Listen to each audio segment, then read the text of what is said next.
This is Florida Natural Farming at Frog Valley Tropical Fruit Farm, and this is Eric. And I'm just getting ready to start my day.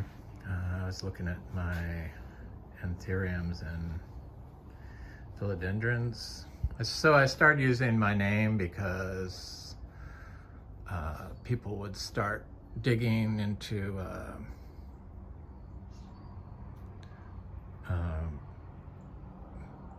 who this channel is, and they'd always come back with my partner of 37 years and think that they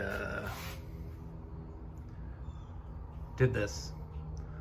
No, they have zero interest in plants, and they basically just handle the financial end. So that they do the books, and then they are a check for me spending money on plants. Though they probably shouldn't be able to pick which plants I should buy or how much money I can spend, but it's kind of a good thing, because these anthuriums and philodendrons that I'm starting to grow out to plant in our orchard floor to make our system more productive in a deep shade environment costs a lot of money. And I was told I couldn't have a Spirit of Sanctity philodendron, and I finally ended up having to sell like a salad bowl that I would cut salad in at an auction in order to get the money to do that, because they just couldn't understand why I would spend $1,200 on a plant basically this big that didn't provide food. But it's fertility for the system. That's what it is. And I can sell the cuttings. I mean, farming is not just about food. All this plant material is food for something. So Philodendron verrucosum is just stunning. But I know some of you are interested in these, and so I'm going to keep talking about them because I love them. And so I have this Philodendron grandipes. It looks like it's ready to be planted out into the orchard floor. And look at the mushrooms that grow out of our compost.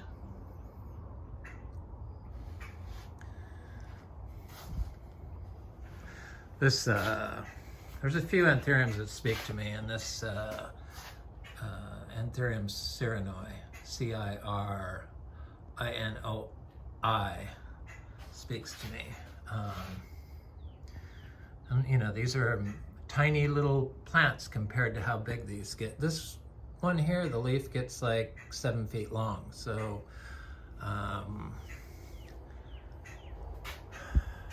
they're pretty cool. And they grow without watering, which is something I like. So if you plant plants that have qualities that, so if you plant like desert plants with tropical plants, current knowledge is, or current belief by some is, that the plants can trade DNA information with the desert plant can provide DNA information with the non-desert plant to help it survive drought. I totally believe in that because the roots are all connected underground in a healthy system.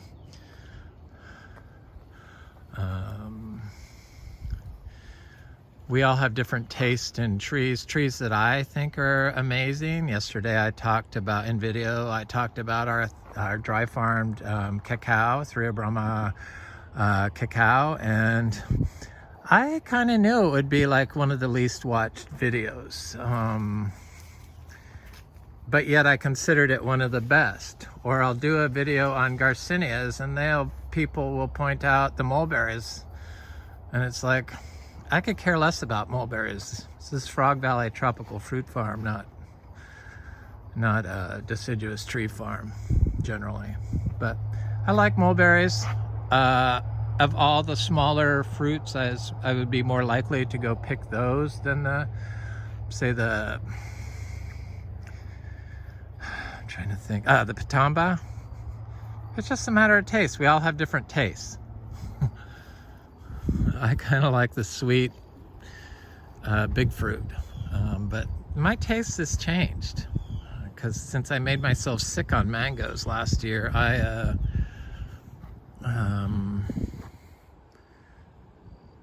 have like less sweet fruit this year. So this has always been I believe everyone's problems in Florida is due to compaction. So all the nutrients that people like to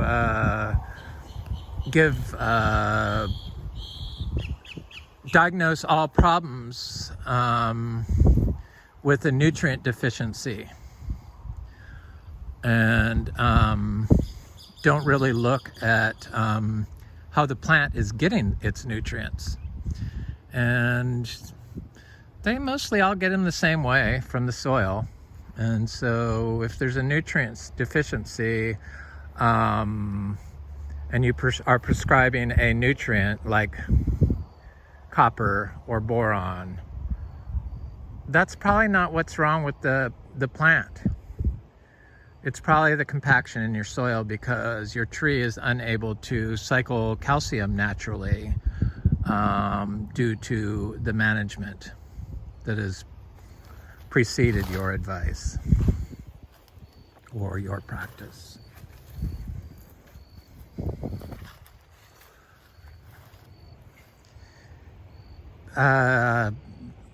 Before there was no-till market gardens, there was something called biointensive farming.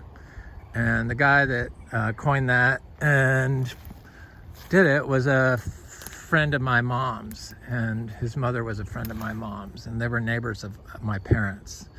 Biointensive, John Jevons. And so they learned, like, in the 70s and 80s that rototilling the garden wasn't good. And to have deep, fluffy soil.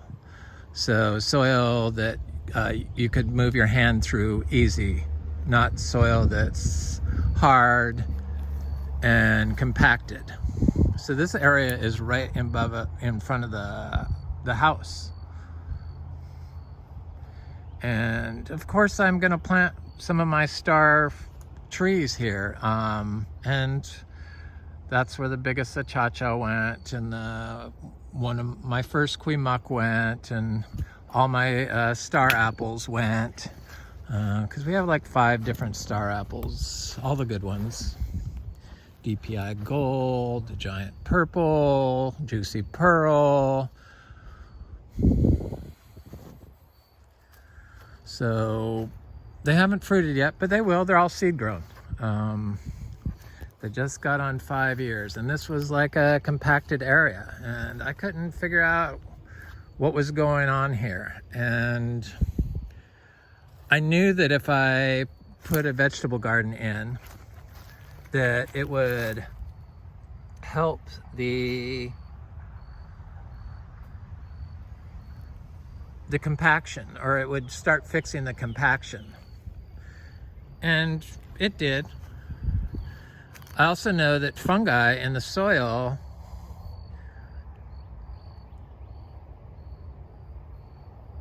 lifts it up. It's got all that carbon moving through the soil. Fungi, when they're growing, they're so quick, and if they're unable to move through, they're not able to lift the soil up. So when you do your vegetable gardens, you don't walk on them. And Sure, you have a row that you go down in between, but where you're growing your plant, it's undisturbed for the most part.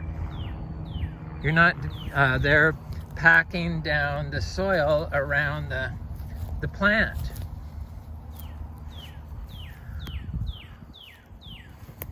So we know that that's good for growing the annuals. But yet when we start growing trees here in Florida,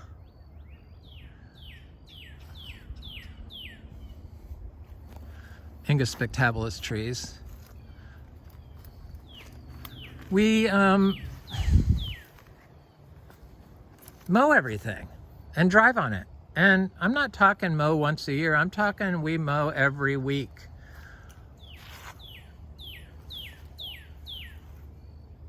I've only seen a lawnmower being pushed twice in my 13 years here in Florida.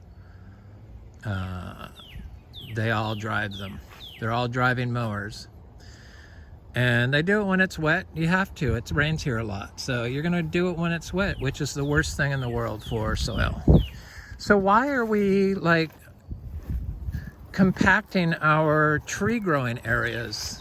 Because even if you aren't mowing the strips where you've got your trees planted, you're still removing all the carbon, which oxidizes and compacts the soil when it rains. So when you remove all the carbon, you remove all the life in the soil. This is a Philodendron Percatum, which I see it's got a new leaf here since I planted it, and no water. And this is a stunning aroid.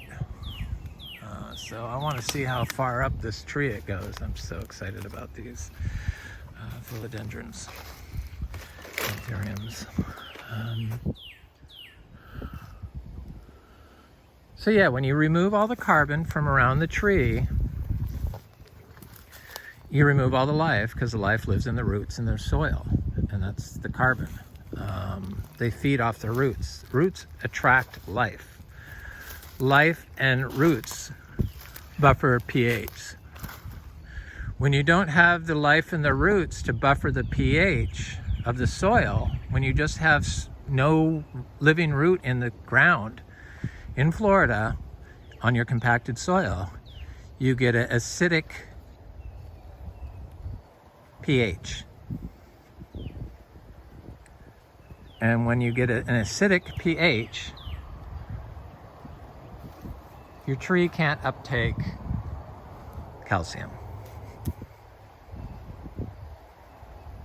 And that's where the nutrient, the whole nutrient balancing scheme falls apart if you don't look at the soil. I'm just kind of amazed with the amount of mushrooms, because I know we have reishi mushrooms here, we have lion's mane mushrooms here on the trees, we have honey mushrooms, we have lots of different mushrooms that grow in our soil now, which I had never seen until after I stopped mowing the lawn. They come up in our compost. They're everywhere. When you have too high nitrogen in your soil, you have less fungi. So all of our agricultural systems in Florida are on this compactive, acidified sand soil, which kind of isn't conducive for growing a healthy tree. That's why the trees start dying younger and younger.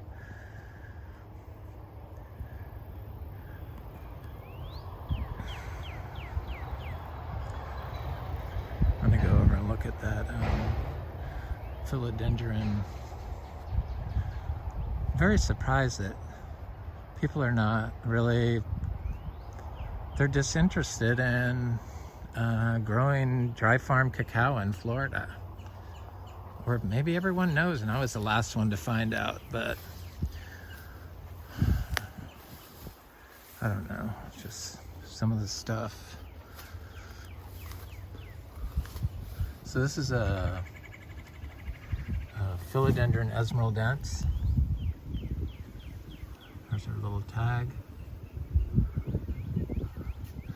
Esmeraldense. Growing here in this tree. Doesn't look like it's being hurt at all, and never been watered. All this disinformation that they pushed to sell chemicals is in Florida is what's destroyed Florida so far. That and the septics. I wish our governor would talk about the septic problem here in Florida. Why are all these towns on septics? Why isn't there sewers in Florida?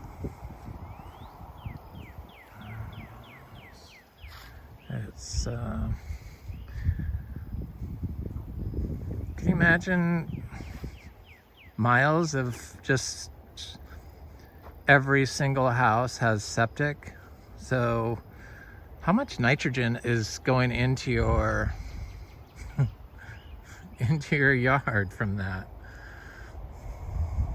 Of course, everyone's got a lawn, so it just sits in that one area, probably mixed with the household chemicals, and just leaches into the aquifer. The citrus amazed me. Florida citrus. How could we screw citrus trees in Florida up? It's like a weed. It is a weed. They're all like weeds. None of this stuff needs water. The orchids don't need water. The orchids don't need chemicals.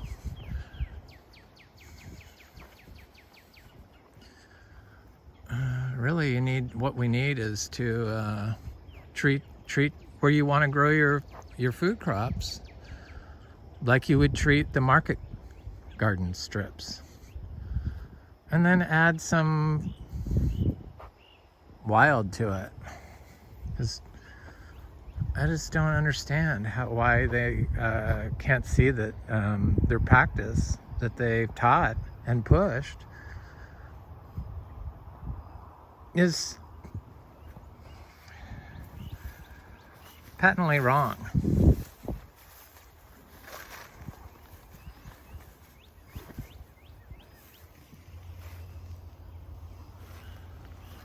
A lot of you like mulberries. I don't know. I don't like jaboticabas either.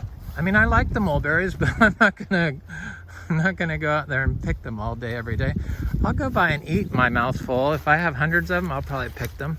So I have planted more of them. I'm starting to like them more and more, but I mean, this one's Shanghai 60. The flavor's okay, but I like the world's best flavor better. But this one seems to produce a lot better. Dry farm mulberries, people. Yes, you can grow trees without helping them. The chemicals, and not just the chemicals, but the nutrients. It's the nutrients. Focusing solely on nutrients. Oh, your tree needs this.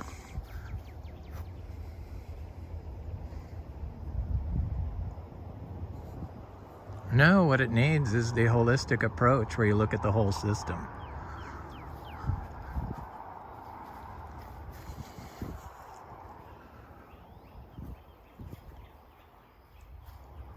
It's pretty easy to grow here in Florida.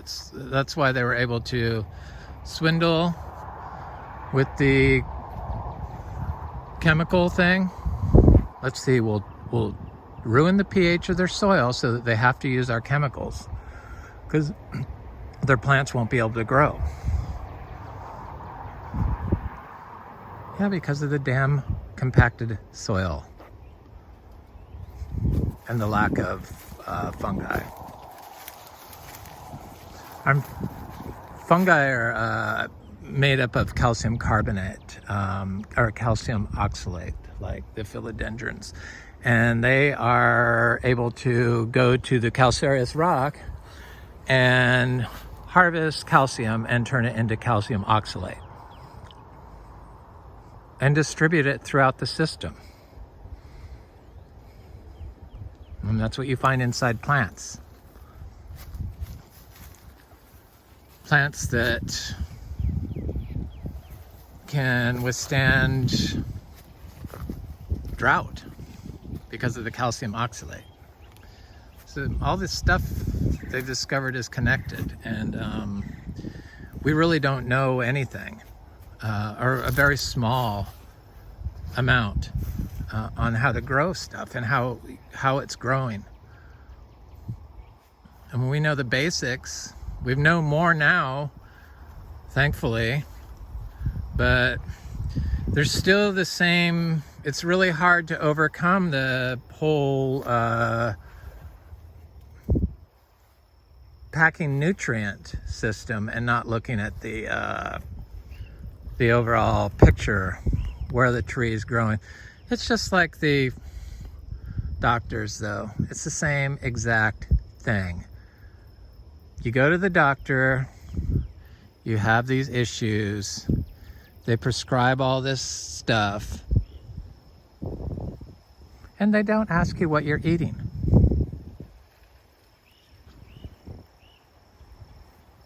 I know, because I go to the doctor a lot. I have been for several years since I got skin cancer really bad.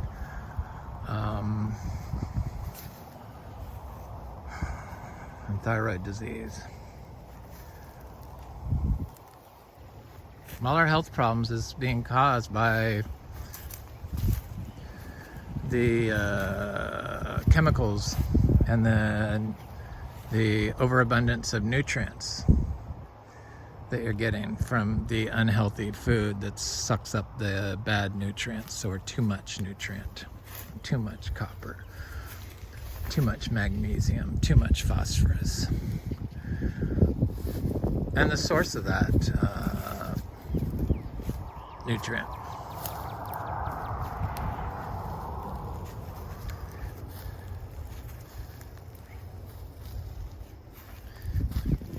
And they know that the best place to do biological farming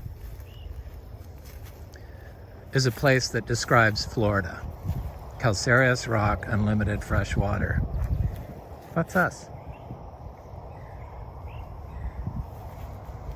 And if we don't stop polluting with our septics here and the farming practices, and we keep looking at nutrients and problems like bugs and not look at the soil, because the trees can combat the bugs here in Florida if you have if you look at the whole system. So there is some black sapotes still over here that still aren't ripe. So I'm thinking those black sapotes I picked all early and gave to everyone, all my friends, for Christmas. Sorry, people, if you're watching. Probably would have still been on the tree, a lot of them.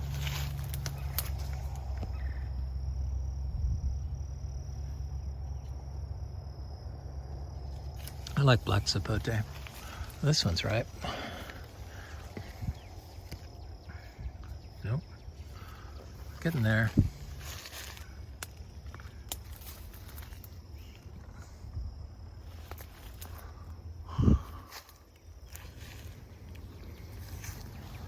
Gonna go over and look at that mulberry bush. A Virginia fruit grower mentioned about the mulberries. He likes to grow all this fruit that I don't really get that excited about. But that's what makes it good. You need a meshing of both of them. So my taste with your taste makes diversity. This is Now I like these cherries. I'd pick these. It's Eugenia. They're pretty black. Isn't that right?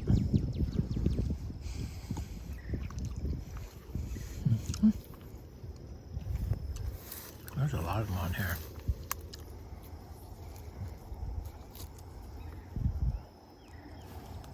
I was gifted all the different types of these calycinas. Is that what they are, Eugenias? You know, the orange one, the big one, the black one. This is one that I bought from Pine Island Nursery 6 years ago.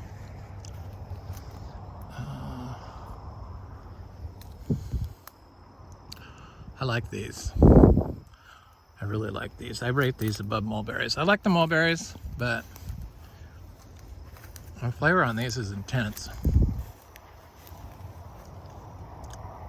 But the mulberry, the world's best mulberry, is pretty good. I guess the mulberries are a star, but I gotta get a bigger trees, and I planted a bunch of cuttings, so yeah, they're just too sweet. They're good, but I think that's what it is. It's the sweetness for me now. I like them with a little bit more acid, I guess. They're good. But you see, I didn't drop any of these. These are good. I don't know, they taste like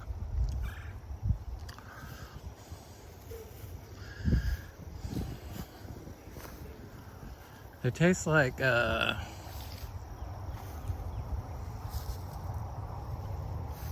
little vanilla.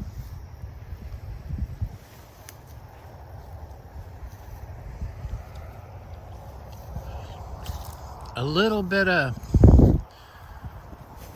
lime,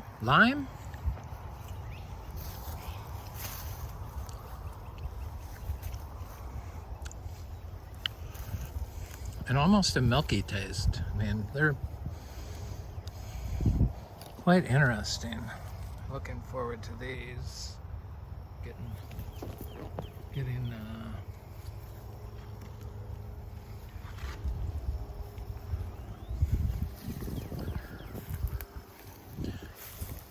I used to not like these.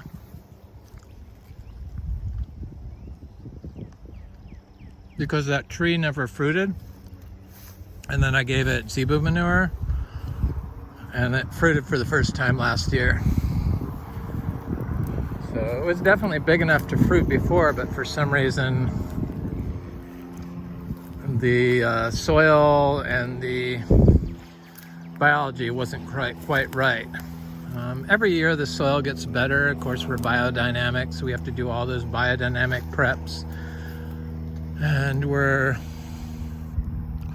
organic certified, and we're real organic certified. But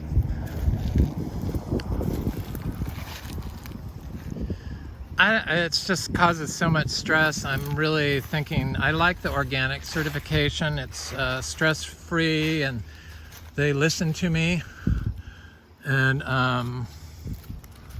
it's never caused me any stress. It's been a very pleasant experience with QCS organic certifiers here in Florida. And but the others, the biodynamic and the real organic project, for some reason they changed all the information on my real organic project over to my partner's name. And you could have only done that if you started sniffing around other than the information that I provided them. So that kind of left they completely wrote me out and acted like they were doing everything, and would send me emails addressed to him. And I'm like, well, that could have only happened if somebody was sniffing around the money. So, yeah, it's my money too, but but he's only doing the books. That's what he does, and he's a check for me on overspending. So it caused stress. And then for some reason they would never put my phone number on my listing on Real Organic Project, and I asked them to do that, and everyone else has it on theirs, and they do all these fancy things for other farms, but they waited like a month and then sent me an email saying they didn't have time. There was a small organization, and they were getting ready to revamp the information on the computer. I guess that's when my name got erased from the system. Strange. So that causes stress. I don't know if I believe in what they do, but I just don't need the stress. And people don't seem interested in the biodynamic stuff. The horn manure. I made all that horn manure and I had trouble selling one of them.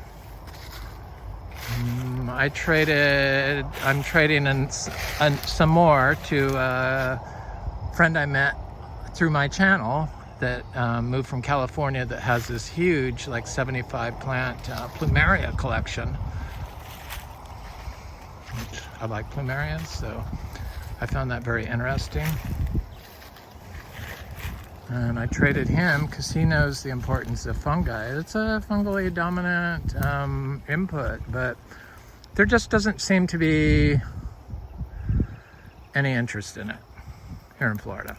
So that's more of a bad reputation than a good. Probably due to the branding by the chemical companies would be my guess. That's the only place that could have come from. So, I don't know. This might be my last year being certified biodynamic. It was a pain to do and get, but I don't really get any satisfaction from it. And people know how I grow. I pretty much have said how we grow. You pretty much know that I'm not going to grow food that's gonna possibly make me sick, which that's what happens when you eat food with chemicals and too many nutrients of one input, the copper.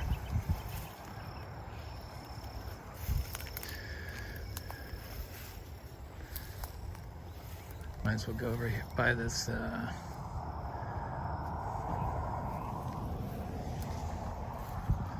look at those little mulberry cuttings I did in these bananas, this banana and weed field.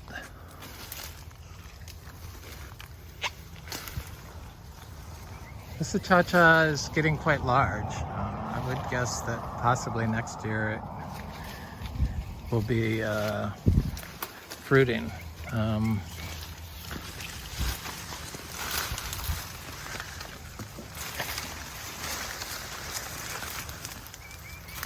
This is the guava that just continuously fruits. I see it has flowers on it now, getting ready to open. Looks like it's gonna be a very productive guava season. There was some little fruit on it, but it's all gone now. It was there a week ago, but I didn't come out here. So I just did sticks of the mulberries and stuck them in the ground. I've done that with those other ones. That's how I got them. Because I was gifted the mulberries, because I really wasn't into the mulberries. I said, no, I don't grow mulberries. You know, thinking I knew everything. But I was only focused on my tastes.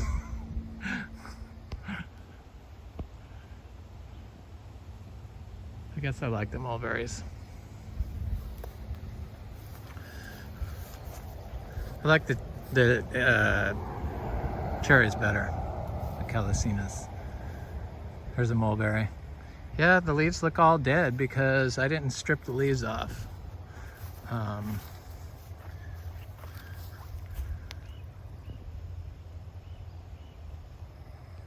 This is about doing as little bit as possible.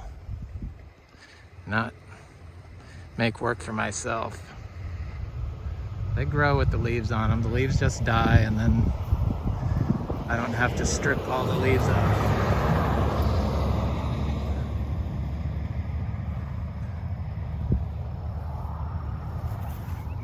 So I've got quite a few mulberries that I planted, 2-3 different types. I'm not sure if I'm going to do the Shanghai 60, but maybe I'll spread it around a little bit.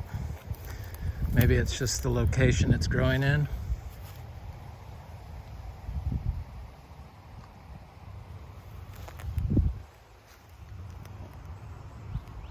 Anyway, this is Frog Valley. Sugarcane is doing good. Frog Valley Tropical Fruit Farm. And this is Florida Natural Farming, Vero Beach, Florida. I'm Eric. Have a good day.